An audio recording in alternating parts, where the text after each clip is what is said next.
این چند روز بعد به نام نوروز شما میبینه خدا مسلمان میگه روز عید مجوس ایره تعظیم کردن، ایره اوج دادن، رشد دادن. ببینی یام خدا مسلمان میگه، یام دعوی محبت پیغمبر داره و ملای ناملام پیدا میشه که میگه این روز حرام نیست. جشن موسمی ملی قدیمه مردم فارسی زبان و تاجیک هست که قبل از اسلام این جشن را همچون احیای زنده شوی موجودات و گرم شوی فصل جشن می گرفتن و همزمان برابر شوی شب و روز. پس مادامی که چنین هست و این به عبادت های یگان خلل وارد نمی کند و به عقیده اسلامی هیچ گونه ضدیتی ندارد، پس به همین خاطر این را اکثریت اهل علم و خود در گذشته خود در زمان معاصر این را قبول کردن و همچون یک جشن ملی فرهنگی قدیمه قبول کردن. بدبخت لعنتی الله سرتو نمیشه که تلبیس ابلیس میکنی؟ ها؟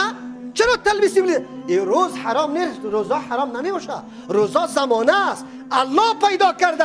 این روز تجلیل کردن، این روز بزرگ دانستن، این روز عظمت بخشیدن. تعظیم روز عید مجوس میکنی دیگه، شبکه مجوس، چوچای مجوس.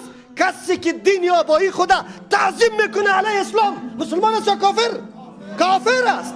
کسی که دین آبا و اجداد خدا سر نظام اسلام و دین اسلام ترجیح میده، عنعنات و رسومات از او را عملی میکنه و مکمل در اسلام داخل نیست، بلکه او از اسلام خارج است. خود تو ملا برش عورتش پټ کرده ای فتوا داده رایستی. انشالله خاتمیت به حالت خراب است، در خباست میموری. نکوب پشت پول نرو، پشت موتر نرو، دین تماکن میگی پیش الله قدر و عزت پیدا کو، درست تو پاچای کلی دنیا شوی. چی برات حاصل است؟